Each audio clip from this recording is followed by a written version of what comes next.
Lisa. I'm going to let Heather go first. Heather is with Cooking Matters, and she will go ahead and talk to you more about some stuff she wants to talk about. So go ahead, Heather. Hi, yes. Hi, everyone, and thanks for having me, Amanda, and everyone. I'm glad to be here. My name is Heather Aguilar, and I recognize some of your names. Maybe you've taken one of my Cooking Matters for Childcare Professionals trainings.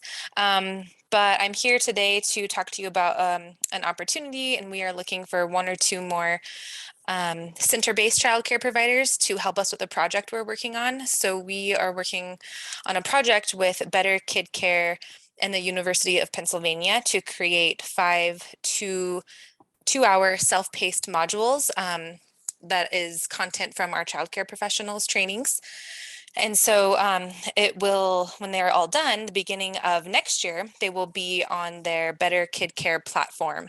So this is similar, a little similar to PDIS, where it's like an online professional development platform provided by the Penn State Extension Office. And so they have a ton of different trainings on their programs, and people from all over the country can take their trainings.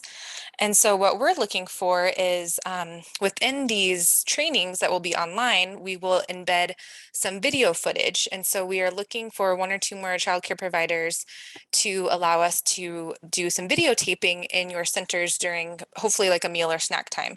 So what we're looking for is footage that covers mealtime rituals, potentially doing like interviews with some of you to do family style or talking about family style meals, perhaps exposing a child to a new food. And then also just some footage of like how a meal or snack time goes. And so with that, we are interested in filming in September. And so the week of September that we are hoping to do this, and that's because the filming crew and the 2 people that are helping to do the filming are from Pennsylvania. So they want to do the week of September 12th through the 16th. And then we also are going to provide incentives for those that participate. So a $350 gift card for about a half day of filming. So about 3 to 4 hours of filming is all we would need at your location.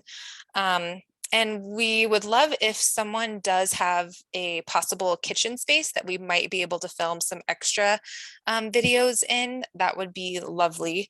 We were thinking about perhaps maybe that Saturday, so that way it's not during the hours that you have kids in your care.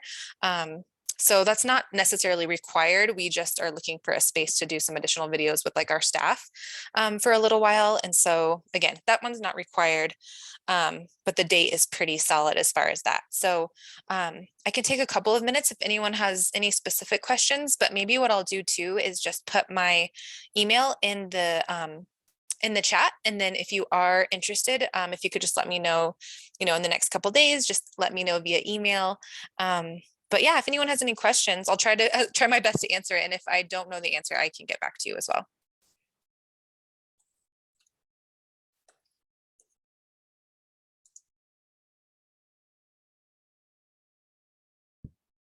So Heather, these would be short snippets of meal times that would then be used for kind of a webinar recorded training session for other providers. Yeah, exactly. So it's going to be 5 different 2-hour trainings. And the titles are actually similar to if you have taken any of our childcare professionals trainings. I think we have 6 in PDIS right now, but they'll be similar to the 5 that we have. But they're all going to be 2 hours. And yes, anyone can take them for professional development hours, even if like you're in Colorado. And that was one thing I forgot to mention too. Whoever is allowing us to do the filming, they are going to provide you with let me think of what it is. Free access to Better Kid Care trainings for you and your staff. So I believe some of them are free, but I think some of them cost, and then you do have to pay for like a certificate, which is different than what we do with PDIS. But if you are interested in the ones being filmed or helping us with this project, then they will give you access to the trainings for free.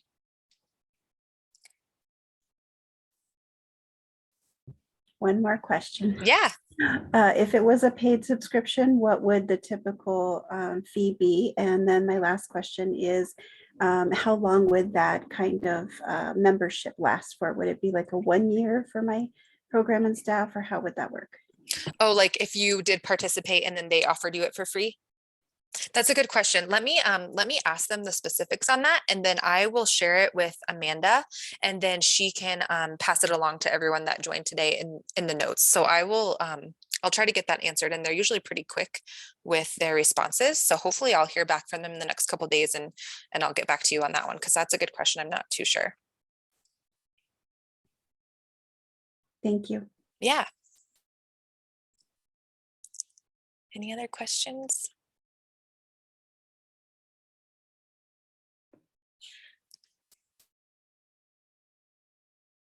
And they do have waivers that they would be able to provide for you to have your families fill out. So if the kids, if they're doing like, footage of your mealtime or snack time, just to ensure that their kids can be on video. If there is like a family that, definitely doesn't want their kid to be on video, then they would work with your classroom to make sure that the videographer does not get any footage of the child that doesn't want to be on video. So they do have those waivers too.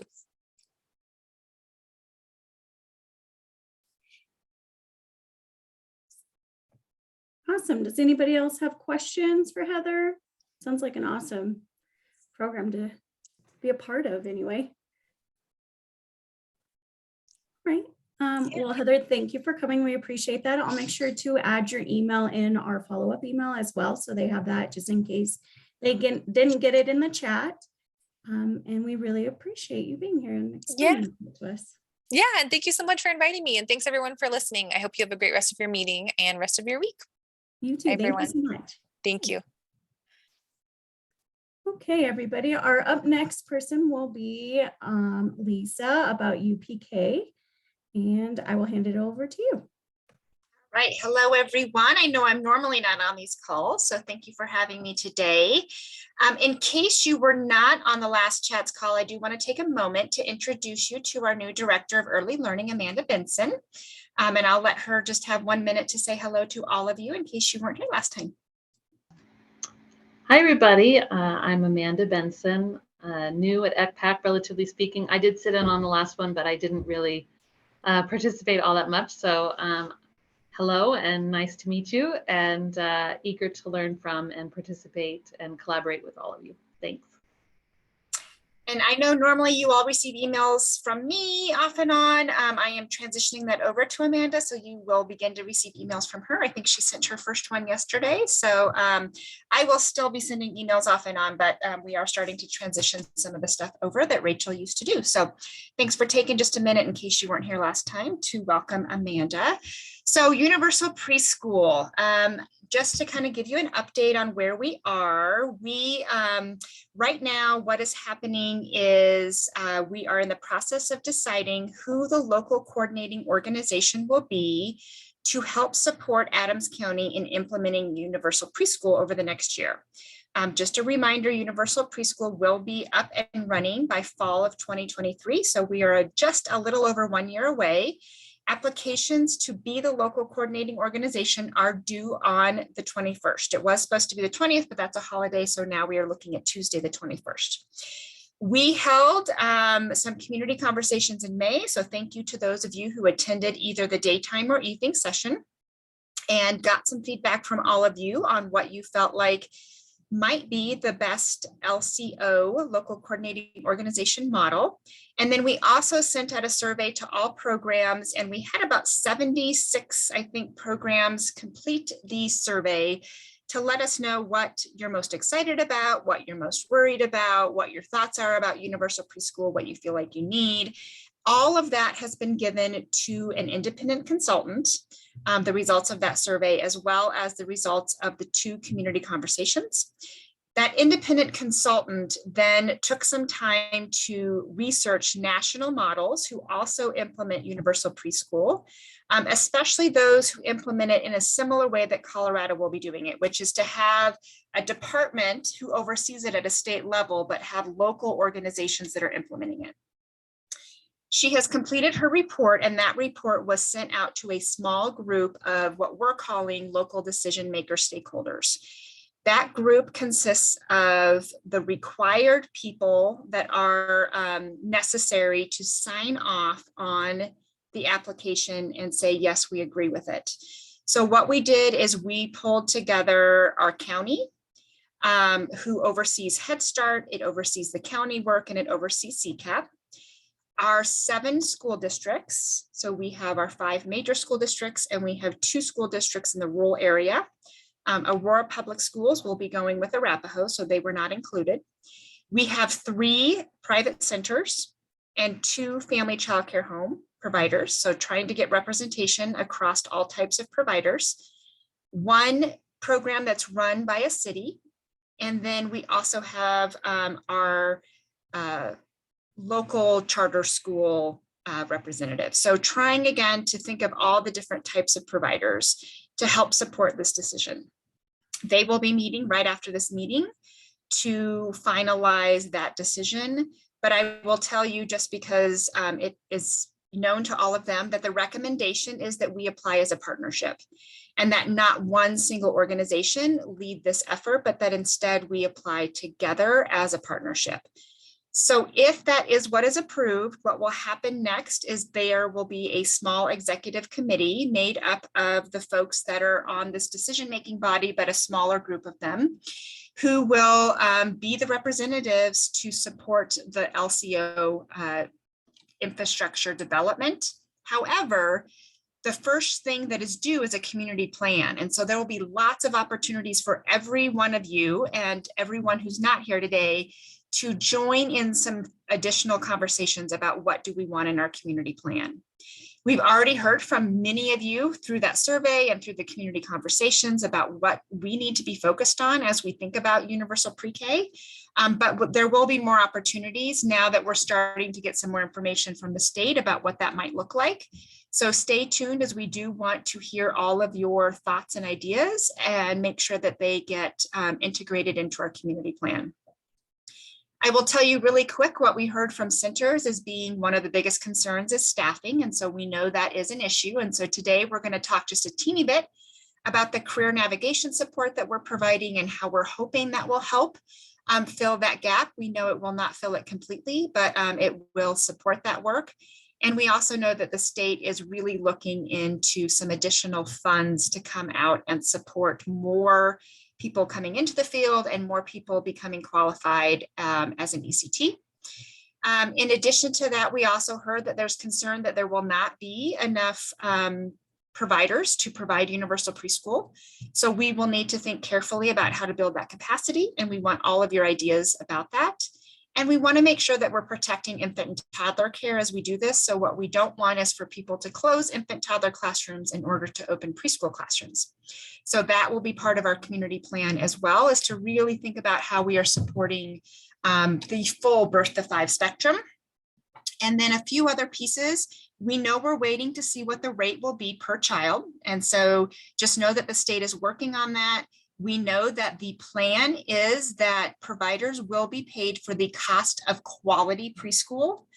And so we will expect to see higher rates than what maybe you typically receive from CCAP or even from tuition, because there is a commitment to make sure that programs have what they need to provide the highest quality preschool programming. We are hoping that will help you raise wages, if at all possible, so that we can recruit more people to this field. In addition to that, we're waiting to see what the quality standards or the curriculum will be. But what I will tell you is that the state has about $38 million set aside for the entire state for providers to apply for and receive funding to build up whatever you need to build up in order to be ready.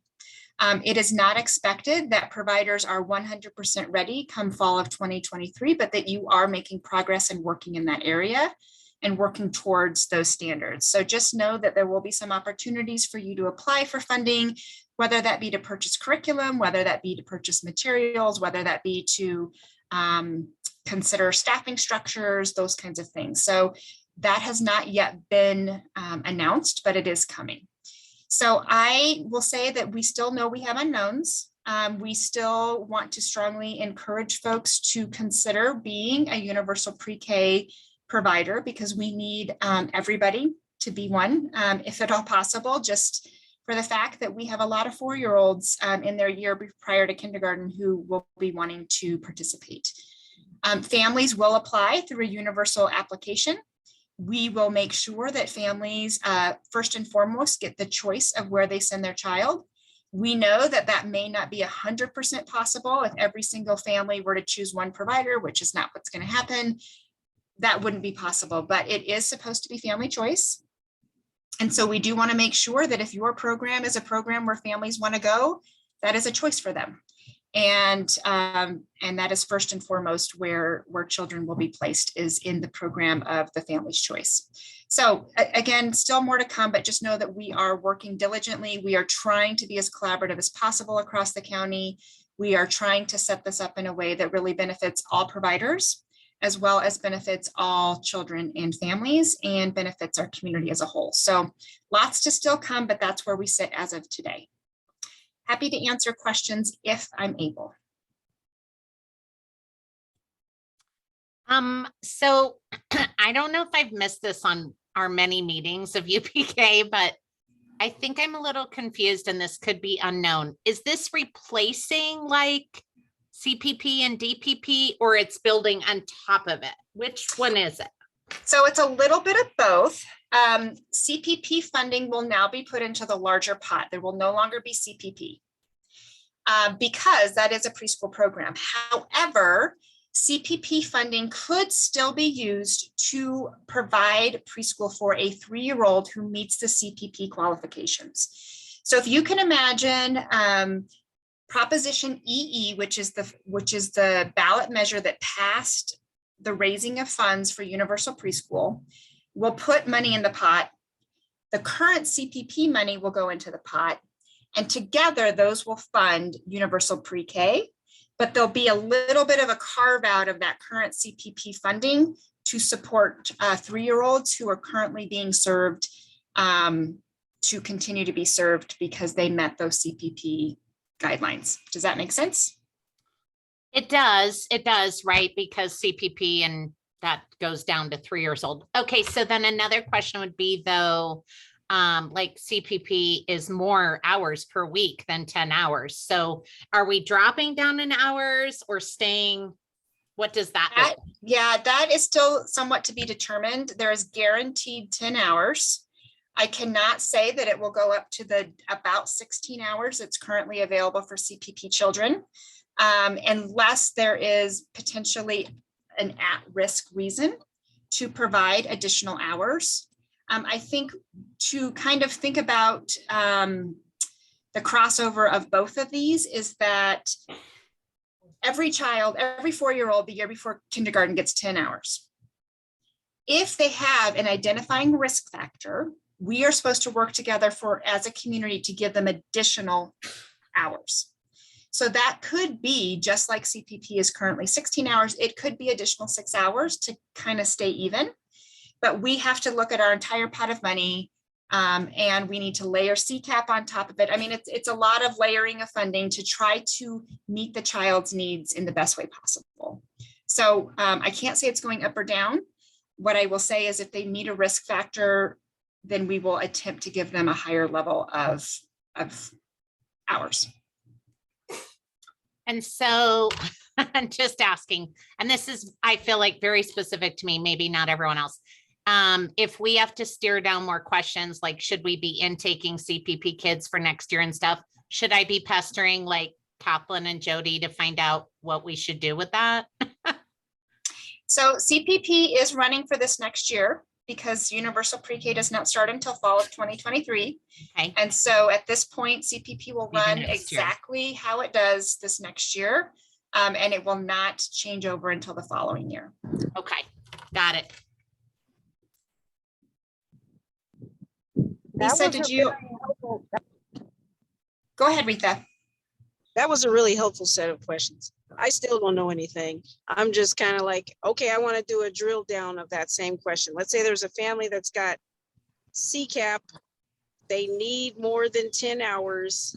Currently, we're providing some services.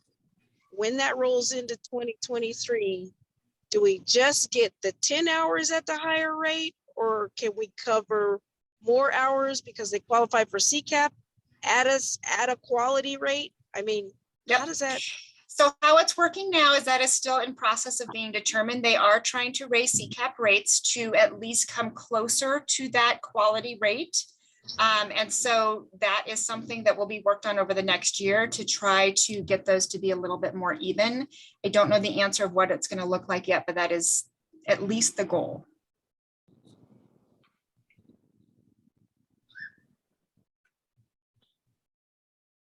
Lisa, I see you unmuted, but I don't know if you were just unmuted. Just unmuted. Okay. And please know that we're going to just do our best to provide information as it becomes available without overwhelming. We're kind of trying to balance giving the information that we know, but not giving information that raises just 58 more questions, because that can become frustrating. So just know that we will continue to provide information through our newsletters and through our emails and through chats calls. The discussion today really is who's going to be the LCO, who's going to apply, and how are we going to kick this off? And then the fact that we will start community planning this summer, early fall, so that we can have a really strong plan put in place to implement this the best way possible. So that is really what next steps are, but reach out if you have questions. I will do my best to answer them. I know there's still some unknowns and that feels frustrating, but know that everyone is working hard to make decisions, but make them very intentionally, which means we don't want to make them too quickly. But we want everybody to have what they need. So I would expect over the next 3 to 4 months, a lot more information to be coming out.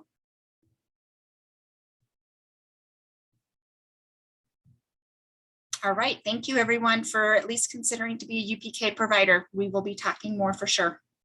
Thank you, Lisa. Appreciate you updating everybody.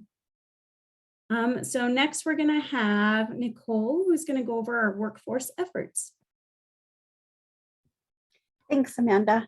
Do you want to jump in with the screen share and start with the what is career navigation flyer? So while she's pulling that up, we just decided to make sure that we are promoting career navigation services with the end goal of supporting those who need help navigating our different pathways. And then again, the hopes is to increase our workforce, right? So my name's Nicole Gonzalez. If there are people on here who are not familiar, my current position with ECPAC is career navigator. And so what I do through that work is meet with individuals one-on-one as they request, right? So we're setting up meetings or we're setting up conversations, either in person, by phone, or via Zoom. The idea behind career navigation services is to support people with their next steps, what makes the most sense for them. Some people have questions about working through the professional development information system, the PDIS system. Some people have questions about their different pathways to becoming early childhood teacher qualified. Some people have questions about CDA or earning their child development associate certificate. And so those are all pieces that I can support with one-on-one or in a whole group if you have a number of staff that you might be supporting. Again, we can meet one-on-one or via Zoom, talk by phone. The goal here, through this flyer, you'll see that there's a bit of information there. There's also a QR code on the screen that you can scan that will send you to kind of our intake form. It'll ask you a few questions and it'll email me so that I have a better understanding of what your questions might be. If the QR code is not your thing, no worries. All you have to do is just send an email to Nicole@ecpac.org and I will get back to you just the same. You're also welcome to call me. And so we'll make sure that my contact information along with this QR code and this flyer go out with the email today. And I hope to hear from people. I want to be able to share things that are not on this flyer, things that I haven't mentioned yet, are opportunities for scholarships at our local community colleges and for your universities. There's a lot of work happening right now and a lot of funding supports available. But as Lisa mentioned before, everybody's working hard to figure out what does that look like. So there's a lot of unanswered questions about how to utilize the scholarship funding. It's my goal to speak to those at the community college level to try to figure that out for us and communicate it back to our early childhood professionals. We do have something called the block grant, which was funding for any ECE course. And then we also had our free ECE 101 and 103 grant opportunity that was available and is still available moving forward. If you have any questions about those opportunities, that would be another opportunity for us to connect and chat a little bit more about, and I will do my best to help you navigate and get connected to the college that you're hoping to connect with to take advantage of those free courses. Let's see here. The next thing I want to share is the Pathways flyer. So Amanda, if you're able to share that one. So part of my work and the work of our 3 Council Collaborative was coming up with what we call our 3 most common pathways flyer.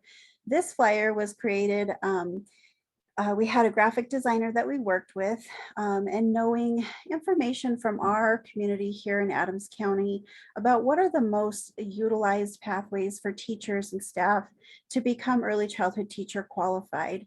And so we have highlighted here in this flyer a bit of information which talks about the CDA being a pathway, earning your professional credential through the Professional Development Information System as the second pathway. Amanda, if you want to scroll down. And then the third pathway there is the traditional childcare licensing pathway with having some hours of experience and the classes that are required. We decided to create this flyer to give another alternative to the rainbow chart that can be a little bit more overwhelming, and kind of break those down into 3 most common pathways. Again, if you have any staff who are thinking about becoming early childhood teacher qualified, have questions about the classes, have questions about the pathways, questions about applying for the credential, that's what I'm here to support with. So we just want to make sure that everybody's aware of these services that we can offer. Oh, look, and there's my phone number. That's one thing I cannot remember is what my work cell phone number is. The next thing I want to share is the cafe flyer. What we've done as an early learning team is come up with some opportunities to meet you out in the community. We've found some kind of coffee house locations, and some of our cafes will be hosted at ECPAC. But basically we want to be out and available in the community before childcare hours and after childcare hours to be able to sit with you one-on-one to support you with your questions about all things early childhood. Not just workforce questions, but maybe you have questions about other grant funding, or maybe you have questions about quality rating and improvement. Maybe you're just becoming new and more want to familiarize yourself with the council. Who is ECPAC? What do we do? And so we have these dates coming up. We just had one this morning. Amanda and Megan were up at 6 a.m.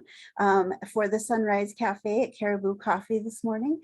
And you'll see our next one is June 21st, which are kind of after childcare hours, 5 p.m. to 7 p.m. And then it just goes on from there.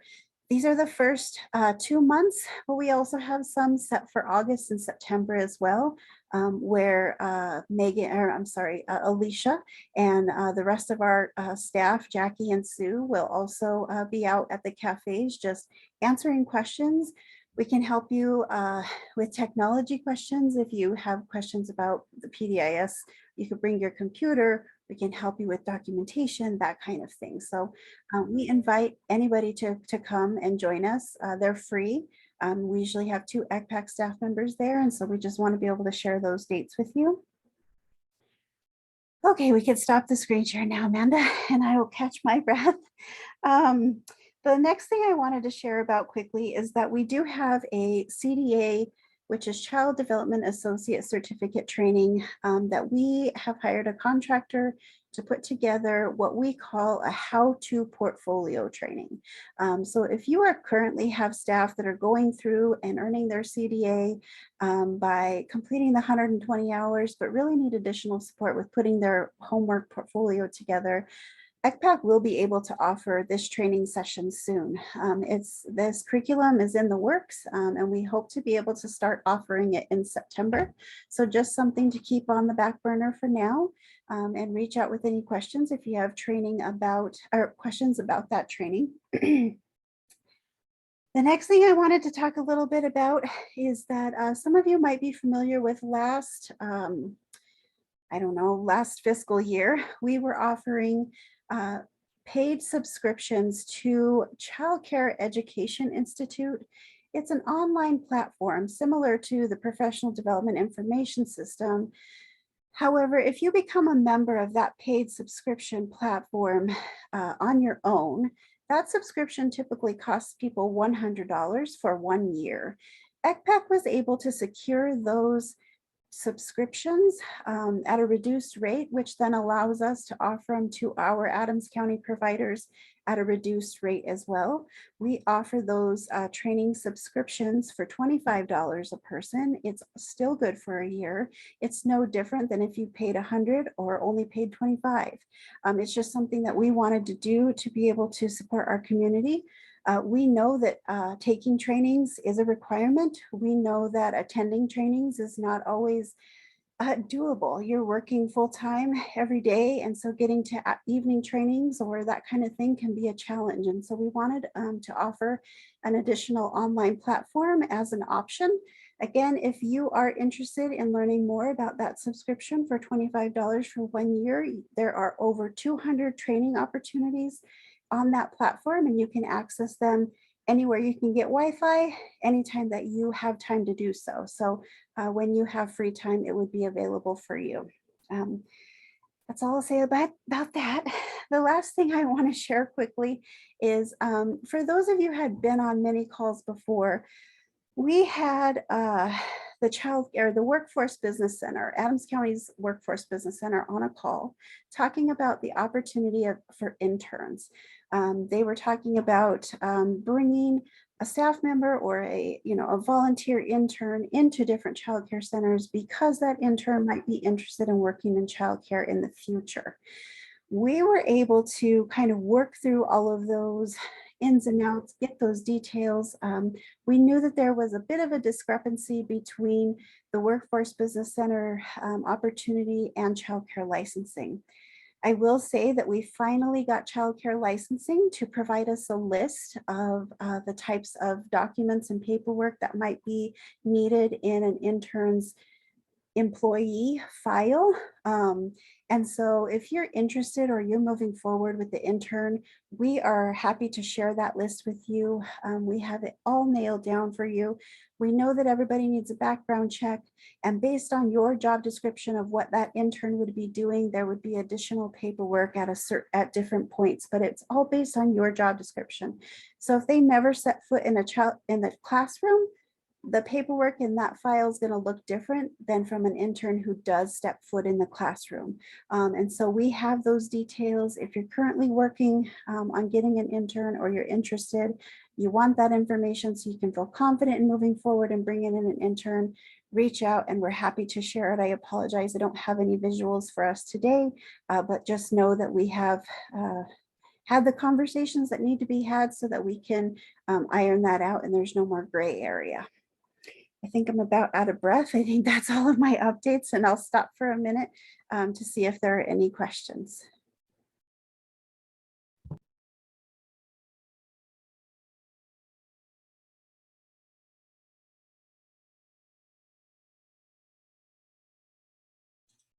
Phew, well, way to go, Nicole. You're doing a lot. Yeah, so thank you everyone for checking in about that. We do hope that we can support your professional development, however you need that to look. And so please reach out to Nicole. She is happy to help you get connected to whichever resource makes the most sense for you. All right, I think I have one of the last things, but I may not be the last thing, and that is just in case you were not aware, the legislative session just ended, and part of that legislative session was the passing of an early childhood educator tax credit. I have pulled up, yes, hooray, 3 years in the making, if not maybe 4. So this got passed a couple of years ago, but there was a misprint in the legislation that did not allow funding for it. It then went back the second year to get the funding allocated to it, and that was the year of COVID, where nothing with funding passed. And then it has now come back and has passed with the funding. So super excited about this. I will put the link in the chat, but also I will send it out, or Amanda will send it out with the minutes, but I'm going to share my screen for just a minute. What I'm pulling up is a lot of legal information. So just know that I'm not expecting you to understand all the legal part of this or the legislative words of it. But basically, I'm just wanting to show you that it's only 8 pages, which is pretty amazing, because I want you to know the Department of Early Childhood and Universal Preschool was over 120 pages. So this is an easy one to read.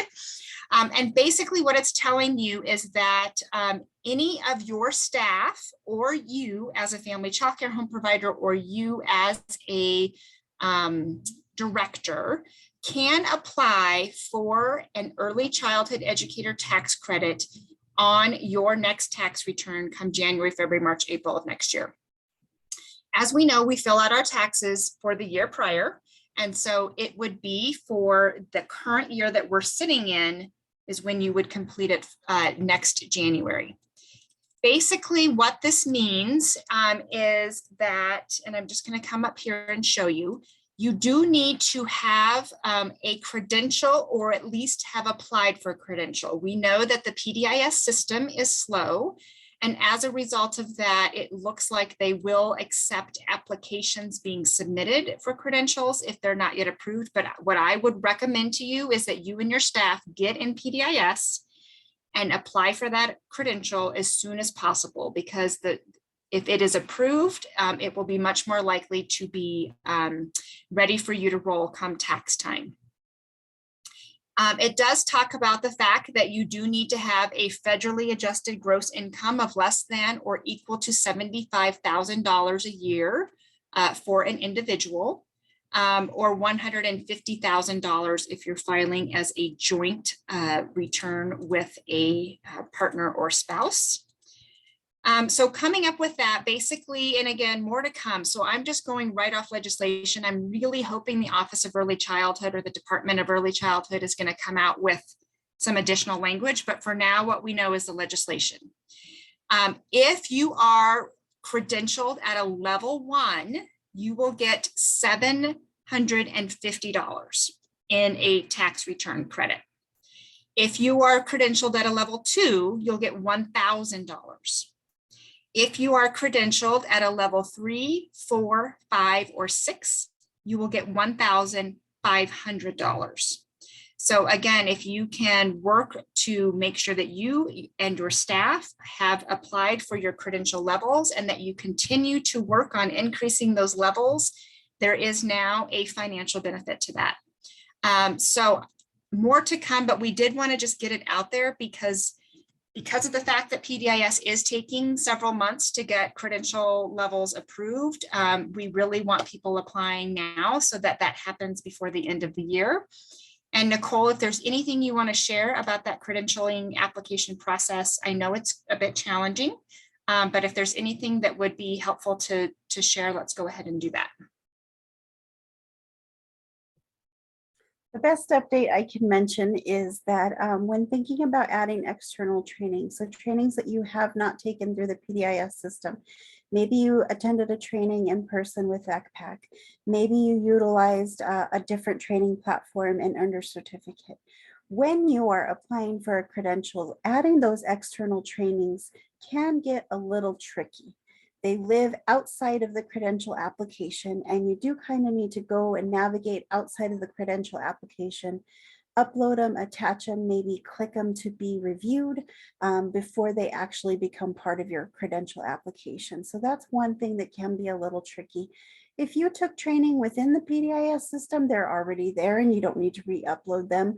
But anything external, you do have to navigate away a little bit, do some work on the outside and then come back in.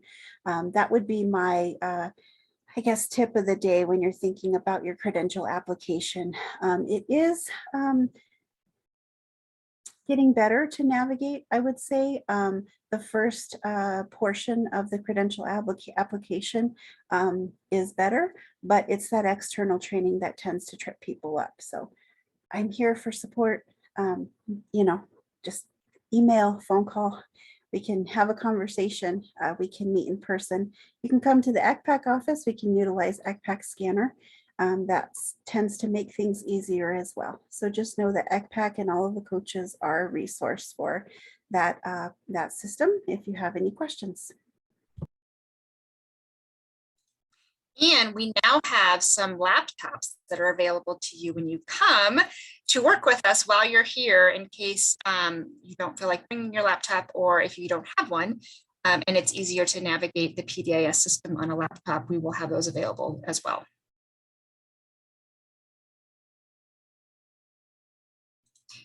But I think if anything, kind of wrapping up, I will say, and you all know this, like early childhood is top of mind for many people now, which is amazing. I think it's probably the best thing to come out of COVID, is that it was really recognized the important role that all of you play every day in our community, the role that you play in supporting children, as well as the role that you play in supporting families so that they can work.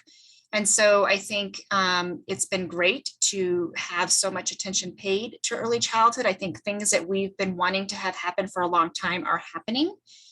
The downfall of that is that they are happening with COVID stimulus funds. And so it will really be important that we utilize them and take advantage of these over the next 1.5 to 2 years before those stimulus funds go away.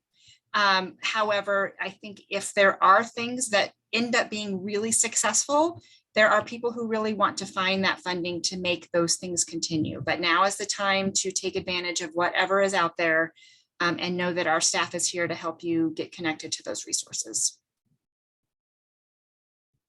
Awesome. Does anybody have any questions as we're wrapping up? You guys are very quiet again today. I want to thank Lisa, Heather, and Nicole for taking time out of their day to update us on information and give us some information. I want to thank all of you for taking time out of your day to being here with us, because we wouldn't have ECE if we didn't have all of you. So we really appreciate that. If you haven't already, put in your first name, last name, and email address in the chat box. Please do so I can send the follow-up email with all the stuff that we had today, all the flyers, Lisa's link, Heather's email address, and any other information we went over today for you. And as well, there will be a link for the survey. Once you take that survey, a certificate should be issued to you. Just a reminder, it takes a couple of days or so for all that to get out. So please be patient with that. And if we're kind of cutting it a little shorter today, so an extra 10 minutes for everybody back into your lives. If you don't have any more questions or anything, I wish you a best happy day of it being not so hot, but not too cold either. All right. Thanks, everyone. Everybody.